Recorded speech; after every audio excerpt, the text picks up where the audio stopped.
All right, guys. And yeah, Cody, with you being here live, the value of that is feel free. I want you to participate. So if any questions or anything to add, your feedback, then by all means pipe in. So want that available. And if anybody else here that's watching the recording is able to join us live, then the same opportunity for you guys. I know that doesn't maybe meet somebody's schedule, which I completely understand. So catching the recording and sending an email, feedback of the case, which a bunch of you guys have done, and I really appreciate your guys' thoughts and really collaborating together, using this time to improve our clinical reasoning and skill set, and hopefully learn a thing or two here together. So yeah, I was planning on updating you guys on really the first masterclass where we had the patient with the really severe SCM pain, and go through some progressions that I've seen her again today. So yeah, she's been just one of those more complicated cases, and part of that is having the time, energy, and effort to just dive in deeper to figure out what does she need. I was actually talking with a guy today who's he's actually a personal trainer that I've worked with, but very a high level personal trainer, and he's done a lot with breathing, aspects of breathing that I've actually learned from him, even though he's not necessarily a PT type degree. He's taken some higher level classes specifically on breathing. Which the things that I've learned with breathing has just been self-taught through my own study. Haven't really taken any formal classes. I know PRI, Cody, I don't know if you're familiar with PRI, postural restoration. Have you done anything with them? I haven't. Okay. I've been around clinicians that have taken a couple of their courses. Yeah. Very surface level knowledge. Yeah, are you familiar with PRI? So yeah, Posture Restoration Institute. They've kind of, as far as I know, with the breathing work, and I know they do other things too, but posture and like a lot of the diaphragm, which I've learned just by resources I found online through what they've done to advance my understanding. And personally, like in PT school, I felt it was a very weak area of my training was really looking at the diaphragm and even considering the diaphragm, its role and deficiencies there. I just remember getting out of PT school and knowing that there's something, talking about diaphragmatic breathing, and the basics that I kind of knew is put a hand on the chest and put a hand on the belly and teach somebody to try to breathe through the belly, and that was pretty much it. Beyond that, there wasn't much more taught, at least in my school. And Cody, what about for you? Yeah, that was pretty much the same. And we did, I feel like we did stuff more in like cardiopulmonary coursework, doing like, trying to increase specific like efficiency of like lobes of lungs and things like that, but not anything specific towards orthopedics and the diaphragmatic breathing and things like that. Yeah. So maybe that's just a weakness. I don't know, generally. I don't know, what about you for PT school? Yeah, about the same, and just basic innervation of the diaphragm, but not how to use it in treatment. Yeah. So yeah, I want to go over a few things. One is showing over a technique, balloon breathing. I don't know if it's a technique out of PRI. Cody, are you familiar with it? Yes. Okay. And a few of the techniques. And have we gone over that a bit, actually, with the balloon? Mm-hmm. Have we used the balloon? Okay. And then a taping technique, which I think we've talked about here too. So yeah, with just a quick update on the client, she's responded well to some of our treatments in session, especially some of technique I showed last Masterclass, which I hadn't performed on her until after the class. She really responded well to that PNF type pattern. And then have progressed with working on just starting to do some strengthening, some postural strengthening, some deep neck flexor. Her days are kind of off and on, like as far as her symptoms. She can have some good days. Since starting, there's been a trend where she's had more good days than she typically has had, but she still has some bad days and is still very temperamental. So we're not really in the clear for what I'd say yet. And her last session, I was off last week, and so it's been 2 weeks when I started to really dive into some more breathing work and just understanding like the role in the SEM with understanding why is her SEM so tonic. Like, the most severe case that I've seen in my 12 plus years of being a clinician, like why is it so tonic? And it's just a different type of presentation. So she's made some progress, but I did see her last week too, and on your point of breathing, probably 10 times when I was working with her doing like the antagonist muscle group, she'd be holding her breath, and I would be saying, "You breathing?" And she would almost she'd get like frustrated, but she's like, I keep holding my breath. Yeah. I keep holding my breath, and that was the whole session. We talked a lot about that too. Yeah. So I don't know if I mentioned that. Sure. So so yeah, and oftentimes with her too, like starting off the beginning of the session, I'll be asking her like, "Hey, how's the day going?" She's like, "It's oftentimes, more recently, she said it's been a pretty good day, but as I've been driving over here, like I can feel it coming on." That type of thing where she almost recognizes when something's developing, and she's not really doing. She's sitting in the car driving, or she's not doing anything intense. But it's that type of case. So yeah, anything since you saw her last, anything else to add? No, really. That was a big one that we talked about. That was I have her do while I was doing hands-on therapy, like the 4-7-8. I think that's how you described it to her, 4-7-8. Mm-hmm. So I had her doing that while I was doing active antagonist muscle group, like PNF type stuff with her. It might have been a little bit too much to think about, but I thought it kind of distracted her from thinking about this and had her focus on something else too. So she did well with it. I could tell though it was like that was tough for her to actually focus on breathing. So there's different patterns. One that I'll often teach is called 4-7-8 breathing. I don't know if you're familiar with that. Sometimes people call it box breathing or triangle breathing. There's okay, so a little bit different ways to do it. They're very similar, but the 4-7-8 breathing is a process of just kind of slowing down the breath. So when we get in a state of whether it be stress, anxiety, oftentimes we'll see it in the breath, where the breath can start to become more shorter. We're using the accessory muscles there through the chest. SCM is one of the kind of main accessory muscles there that'll be utilized in breathing, and especially deficient breathing patterns when the diaphragm isn't fully engaged. And what can happen is almost you get to the state of like hyper breathing state where the breath becomes more short and shallow. So the 4-7-8 breath is teaching somebody to breathe in over the course of 4 seconds, and then you would hold your breath for 7, and then you're trying to really breathe out fully in 8 seconds. So it's slowing down the breath.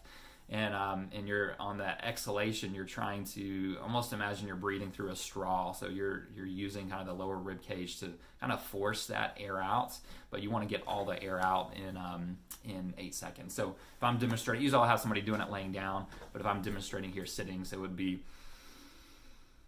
for 4 seconds, hold for 7, and then out, all the air out over 8 seconds.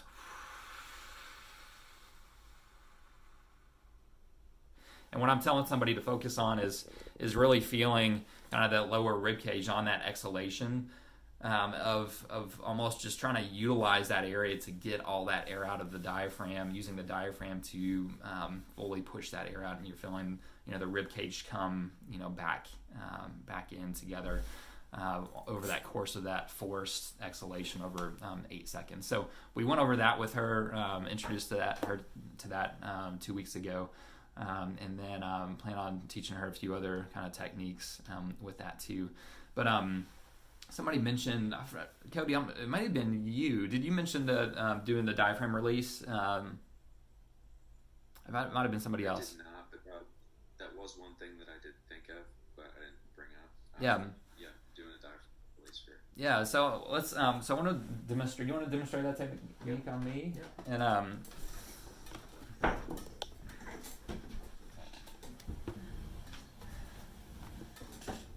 All right, we'll see if we can get both of these in.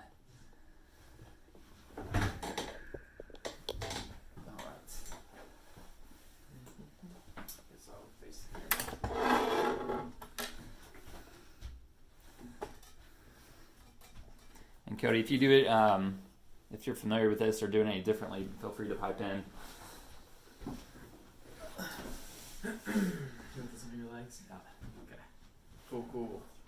So let me raise this up a little bit.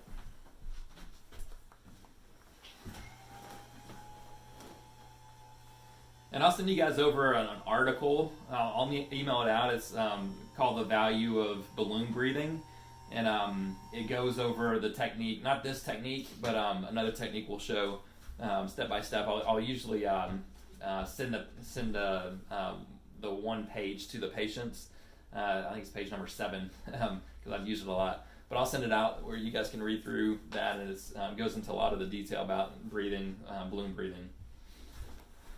Alrighty, so assessing the diaphragm or doing the diaphragmatic release, I like to assess both sides to see if there is a difference. So with Dr. John Mark here, he actually has really flexible tissue in through here, so you can really dig in on Dr. John Mark, which what I found is not common whatsoever. It's probably because you were a swimmer. Probably. I don't know.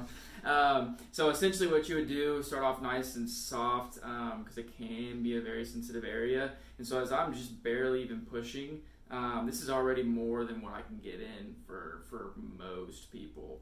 And so really trying to see the depth and almost reactivity of the patient. Is this painful? Is this comfortable? What we feel in here? And you would do this on both sides, finding that tissue resistance and where those problematic areas are. So from there, I want to see also, can I kind of reach up underneath the rib cage itself? And again, with Dr. John Mark, pretty easy. I can pretty much get all my fingers up underneath that rib cage and almost get like a pull up. And so once you find out that you can get your fingers in a good, decent position, you would have the patient participate with you in this and do work on those breathing techniques. So what I would have, I would find my good kind of anchor point, find where I can really put my fingers around the rib cage, and then have you take a nice deep breath in, focusing on breath through the abdominals or the abdomen area. Good. And then I'm going to hold the rib cage there, keep it pinned up, and then have you breathe all the way out, really expelling that air. Good. And then I'm going to have you do it again. And again. So this is one way that you can do this technique. Another way is actually doing almost like the reverse. So I would kind of push down and in and have you breathe in to my fingers. And then all the way out. Good. And go in again.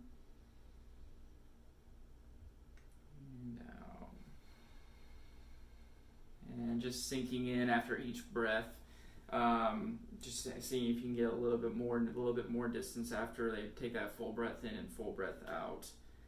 Is there anything else that you wanted to add with this? Yeah, and I'll tell people, when I'm resisting kind of the rib cage movement on the exhalation, to really focus on that full exhalation there through the lower rib cage. And oftentimes after doing it, if they're doing well with it, at that end of that exhalation, I'll do even a little bit of a mobilization where I'm just kind of rhythmically just kind of working some pressure there for 4 or 5 seconds.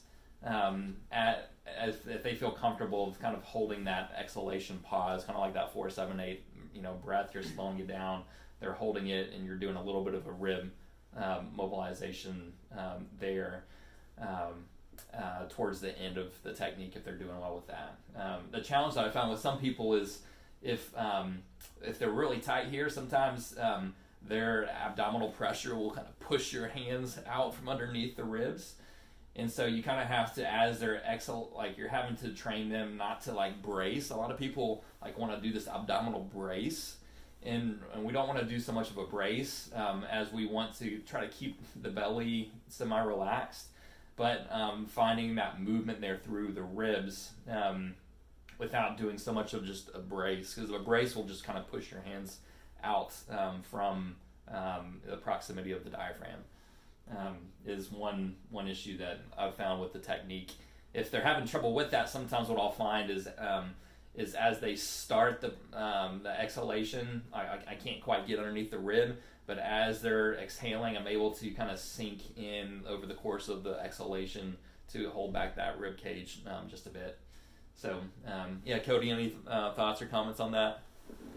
Not at all. I do the same technique typically to start with, especially since it's more breathing related. I'll do a very similar technique where having them inhale and exhale. Yeah. But if it's not so much that they're using accessory respiratory muscles and that's the issue, I'll still do the same technique and same hold, but I'll have them do a lower trunk rotation to the contralateral side to tension the tissues and relax it to try to progress the mobilization. Yeah, I like that. So I'm not sure if you guys can hear Cody, but he was saying that he would progress it by doing, I don't know if you can see, like doing a trunk rotation like this and then doing that mobilization. I love that. And ultimately when we have them laying down on their back, and sometimes I'll bring their legs up in this kind of 90-90 position. I don't know if you can quite see that, but just this 90-90 position, which this should be the easiest position for breath. So we're ultimately, though, what we want to see is that we can challenge them in breath by challenging them in other positions, like lower trunk or come up to sitting or quadruped. Is something that I think gets missed with breath. Is sometimes it's just laying on the mat. But it's like, okay, we need to be able to transfer this into other positions. Especially she's the patient's a school nurse, so she sits a lot. Like, what happens when we challenge you into a more gravity-dependent position? Right there. So, what if we switch positions? All right. And I'll go over the balloon breathing.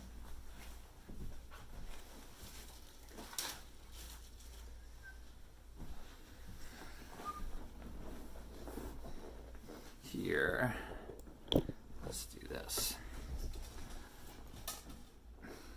All right, so with the balloon breathing, we want to actually get in that 90-90 position. So I'll adjust the mat table here. So usually somebody would do this with their feet up on a wall. So I can get the mat so that the knees are bent 90 degrees, hips 90 degrees, and then the full position, the right arm will be overhead. See Dr. Steven moving his right arm overhead right there. And then, and that's meant to, my understanding of that, it's meant to balance out the lung field in respect to how the heart's positioned on the left. That's my understanding of it. The article I'll send, it gets pretty technical to explaining all this. But that's why you do the right arm overhead. There's a few pieces to this. One is you want to have something in between the knees here. If you can see that right there. And so we're right there at that 90-90 position. So there's a number of cues to it at first. It sounds kind of complicated for the patient, but people catch on pretty quick. And so the first step is what I'll have them do is we want to position the pelvis where we're getting a little bit of a posterior tilt. And so I'll tell somebody that we want to almost kind of lift their tailbone just a bit. And to do that, we want to think about pulling down through the heels. So we're engaging the hamstrings just a bit as well. So there should be this active, just a very slight or mild active contraction of the hamstrings, a posterior pelvic tilt, slight. So it's a little bit of a lift and a little bit of an adductor squeeze. And all this is very mild, so because they're intended to hold that position there. So yeah, I'm planning on taking our patient through this here later on today.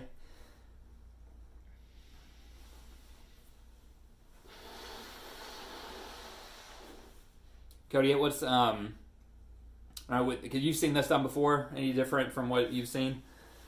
Yes, no, this is great. This is exactly how they've done it before. Okay. I think in the clinic sometimes I have a tendency to rush it and not do all the exact steps. So it's good to have a very stepwise progression. I'm excited to read that part. Yeah, I'll send that out. And then I want to show a taping technique. Dr. Steve will finish out here. Do you ever do any diaphragmatic tape? I don't. Okay, so really helping with giving some proprioceptive kind of feedback to that lower rib cage. So let me lower this down here.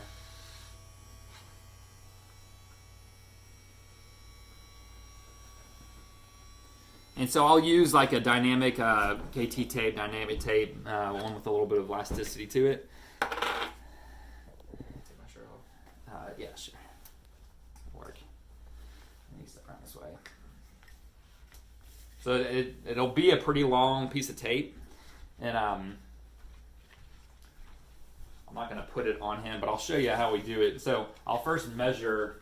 I'll have him hold it there at the xiphoid process, and then I'll measure. So the goal is that the orientation is that we're just kind of wrapping the lower rib cage, and that will end at the PSIS. So it's coming all the way around, really circumferentially around the diaphragm. So I'll cut it a little bit short. I don't put a whole lot of stretch there on the tape. So I bring it to where it's crossing, kind of right there. I'll cut it right about right there, so that way when I'm putting the stretch on it, I'm finishing at the PSIS. And to tape it, what I'll do is I would take one side, so take off, I would rip it in the middle, kind of right there at the xiphoid process of the tape, and take off the lining on that side. So let's say I'm doing kind of one direction, so I would go ahead and spin towards me. So so he would hold it right here, there at the xiphoid process, and then what I would have him do, just let that drop, is I would have him pivot, go ahead, pivot around that way. And so I'm tracing it as he's pivoting. And then stop, not too far, come back a little bit. So until he's facing away from me. So then I would lay that down, and then I would have him go ahead and turn back towards me.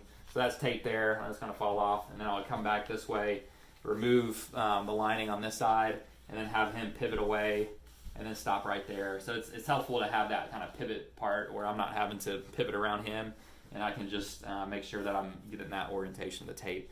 So so that's just a way to help to create that, I think, of that awareness of the lower rib cage, of feeling that movement, is where we want to really emphasize. Is, we just released the the diaphragm with that technique, emphasized it with the balloon breathing, and then created hopefully some continuation of that feedback through that tape technique.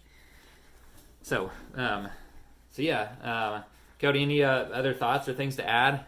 Oh, got you here? Not at all. Okay. Happy to share that case with you guys. If you have any other feedback or tips or things that you've had success with a similar case, then by all means share that with us. We appreciate that. And we'll plan on being back here probably in another 2 weeks or so with the next Masterclass. So thank you guys for chiming in.